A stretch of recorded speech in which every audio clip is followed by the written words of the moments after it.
So on one hand, you have Macron dissolving their parliament for a snap election to test the voters' confidence in him over Le Pen. And on the other hand, you have the Belgian PM resigning after getting crushed by the right. So what's going on over there, guys? Huh? What's going on over there? The Belgian Prime Minister has formally tendered his resignation following a visit to the King after his Flemish Liberals and Democracy Party suffered heavy defeats in Sunday's general election.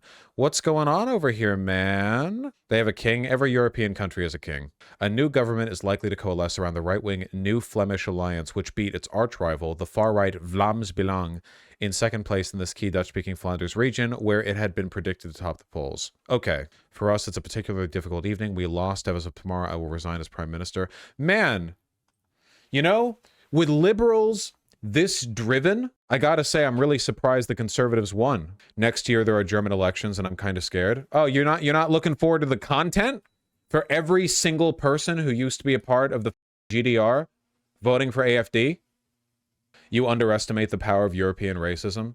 No, I don't. I talk about it pretty consistently, actually. Jesus. Belgian Prime Minister Alexander De Croo has suffered a crushing defeat in the country's general elections, with his liberal Open VLD party managing less than 7% of the vote. Oh. Wij liberalen, wij zijn strijdvaardig. En we zijn weerbaar. En ik ben ervan overtuigd, wij zullen er opnieuw staan. Ik heb de voorbije weken ongelooflijk veel jong talent gezien. Fake language. Hate his collar, too. God damn. Despite polls predicting that the far-right anti-immigration Vlaams Belang party would become the main political force. Yeah, this is the good news over there in Belgium. It's that the regular right and not the far right ended up prevailing. Genuinely, like, incredibly embarrassing. Look at how little this guy has done. I look up this guy's Wikipedia page. Political views and ideology. Like the majority of party leaders in Belgium, he's in favor of greater limits on the political power of the Belgian monarch. That is it. That's it. Literally the entirety of his political views and ideology section is he believes this thing that basically everyone else believes in his country. Cool. Like, what are your politics, man? What do you believe in? You're the PM. You've been PM for 4 years. Of course, you won't find anything in the English article. I feel like if this guy had done anything meaningful, then he would have, like, something of note, perhaps. Like, I don't need to go to German Wikipedia to find interesting stuff about Germany. Belgium is the smallest country. Okay, fine. All right, what's your language? Flemish? Are we Flemish enjoyers? What language? Dutch? The waffle one? French? Dutch and French. Okay. Okay, there's more in French. French, we're translating to English. Exercise of power.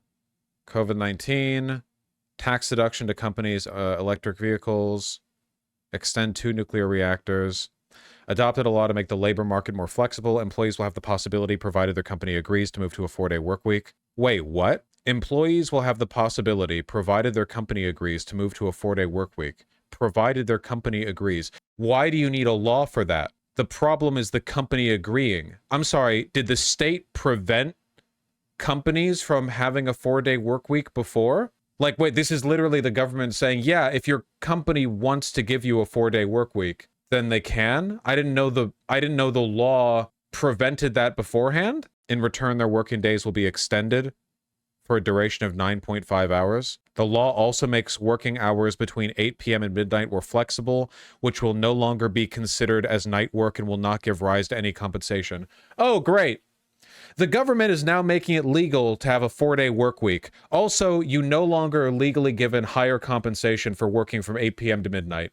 Cool, thank you. Really, like, hey guys, we should consider adopting a 4-day work week. And then they're like, okay, we'll make it legal to do it, but in exchange, we'll reduce overtime pay. Thank you. Is that it? That's the only, like, meaningful policy that I can see. Great. Right-wing nationalist New Flemish Alliance retained... Yeah, you know what? You know what? Hold on. Flemish elections. Let's take a look at the far right in the Flemish elections. Here we go. Vlaams Belang. You know what? You know why these guys made major gains and the liberals lost? Because these guys actually believe in something. I'm not joking. This is the problem you're going to keep running into over and over and over and over and over again. Liberals administrate with no real vision of what they want in the future, no political imagination. They just sit there and do nothing. Meanwhile, you know, the public gets increasingly disillusioned with moderate rule, and then some lunatic far-right guys show up and they're like, you know why everything's bad? Brown people, we're going to take action. We're going to do shit. Let's go. And that makes the difference. Oh, look at Artemy. You're licking your foot? You're done licking your foot? Walking this way? It means I gotta open the door. Low information voters are as much of a problem in Europe as they are in America. This is true. I mean, it's just like the Democrats are a do-nothing party, and I feel like the Democrats are still a lot more active in their policy making and in their rhetoric than a lot of liberal parties in Europe. It's crazy. Anyway, these are the far-right nationalists, though they self-describe as center-right, of course. Belgium has compulsory voting. It's probably good. The direct predecessor of the Vlaams Belang was the Vlaams Blok. Okay. Cool, cool, cool. Ideology. Flemish nationalism. They want Dutch to be the only official language. Anti-immigration. Repatriation of immigrants who reject, deny, or combat Flemish culture, as well as certain European values, including freedom of expression and equality between men and women. Oh, I'm sure they're very committed to that position. Great replacement theory. The Dutch thing is huge because half the country speaks French. Anti-Islam. Pro-Israel. Okay, well, these guys can't be super duper far right if they're pro-Israel, right? Anti-same-sex marriage. I mean, at least these guys have some kind of plan. It's crazy. Liberals. These are the conservatives that now lead the coalition. And they claim to be center-right. They've got a big old Wikipedia page. A big old Wikipedia page. Look at that. Look at that. They're pro-EU, pro-green energy. What even makes them conservative? Tell me. More strict immigration policies. Okay. Integration contract for immigrants to learn Dutch, undergo a values and social skills test before receiving Belgian citizenship. Critical of multiculturalism. It's all immigration. It's all immigration. That's the whole. It's the only thing anyone cares about over there, man. The party has generally been supportive of LGBT rights. Yeah, it's literally just immigration. It even said the far-right party had recently dropped their campaign against gay marriage. It's like, yeah, it's all Islam. It's all that shit. That's all. That's all. They're also free market economic liberals. Well, let them have fun. First place with an expected 22%. Vlaams Belang came in second, taking 17.5% of the vote. But it's important nowadays to give Flanders. So this is Vlaams Belang. This is the far right. This guy's suit looks like absolute horrendous dog shit. Oh my god. It looks like it's wet. It looks like somebody soaked him with a hose before he came in here. Is that even a sport jacket? Wearing a navy suit top with mid-wash jeans in the bottom, white button-up, no tie. Insane. Genuinely psycho shit. I no respect for this guy. Listen, okay? The National Socialism, at least it's an ethos. I will excuse it. The terrible drip, I will not.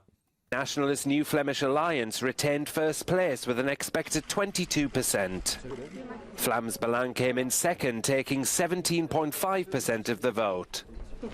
But it's important nowadays to give Just wear a different direction. Belgium trucker is the jacket, past, man. Flanders is the future. The Flemish people need a new government which is Flemish and is right-wing. Sunday's results will result in complex negotiations to form coalitions in a country divided by language and deep regional identities. Well, on the plus side, we don't need to worry about this too much because Belgium is a deeply irrelevant country on the world stage. No offense! No offense to my Flemish homies, but, you know, let's be real here, okay? We're talking about the Isle of Malta as a Belgian, f*** you. Oh, that's what's wrong with you, Subs and Soda. I've been wondering. Vlaams Belang has so far been blocked from entering government as mainstream parties vow to exclude it from power under a cordon sanitaire doctrine. That refers to the protective barrier put in place to stop the spread of infectious diseases. Okay, nice. Anyway, yeah, I wouldn't be too worried. Why does it never stay like that? I want it to be like that. In Belgium, it's already progressive.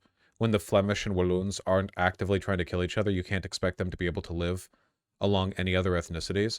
Man, I'm not gonna lie. I'm really sorry about this one, guys. I hope this doesn't incite any discourse, but after that pro-caliphate rally in Germany, I'm wondering, especially for a small country like Belgium, how bad it would be to have, like, I don't know, some kind of values test on immigrants. Like, on one hand, I know, because I'm not stupid, I know that if you give a right-wing government the ability to have some kind of, like, values test, the values test is going to be like, what's your skin color? And on the other hand, I do feel like there's some reasonable argument that you could make where, like, it would be okay to not let a person into the country if they're literally like a Hitlerite but Islamic. I don't think Belgium is like meaningfully suffering from this in any actual capacity. It's like an overblown issue. It does make me wonder what you're supposed to do though in the immediate sense when it comes to, like, I don't know, not necessarily security threats, but remember what I said? Protecting your culture as it exists is pussy cuckold shit. Protecting, like, some good values in your culture is, however, worthwhile. The main issue, honestly, is that if you had a value test like that, it would never be applied equally. It would never be applied equally, right? Because it's like, okay, we only want people immigrating if they believe in very basic, like, Western values, like freedom of speech and equality and blah, blah, blah, okay? And then it's like, and then, like, this blocks like half of Islamic migrants, and then a bunch of white Hitlerites come in. A bunch of AFD dudes are like, yeah, we don't believe in any of that, and they just come right in because, like, in practice, you know, this shit always just ends up being like a race check, right? It's like the literacy poll testing, or poll tests, or no, yeah, where they were like, you know, grandfathering in the white people. Yes, I don't do it. Yeah, I don't think there's a good way to do. Well, there might be a good way to do it. I don't think a right-wing government could ever do the good way to do it, you know? Because they just want to make a race thing. So you think an Islamic Christian ban is a good thing if done correctly? When the f did I say that? If there's a test questionnaire and it's like, do you think fundamentally people of all races, genders, etc. are equal, and they check no, I feel like I should be able to take them behind the shed personally. I don't think that's a race or religion thing. You know, I think that, like, sorry, take them behind the shed and jerk them off because they're so based. You know, I like, it's just that there's no practical way to do this is the thing, you know? There's no practical way to actually make this happen, which is the problem. And then you would have to deport the people in your country who don't agree with it. Because it'd be inconsistent to just say, oh yeah, immigrants need to pass this threshold, but native-born citizens can be whatever. It's like, well, wait, that doesn't make any sense. If we oppose these values strongly enough that we'd prevent people from entering the country based on them having them, we would have to deport people for having them too, you know? So yeah, there's no way to do it. I guess what I'm really saying is that I just don't like the idea of a caliphate. It's my main point, I guess. Pardon my Euro racism. Immigration test, but it's actually just being able to shoot like a 3-pointer. Like you get 5 tries. What about that one? No, because then white people wouldn't be allowed in. It'd be racially biased.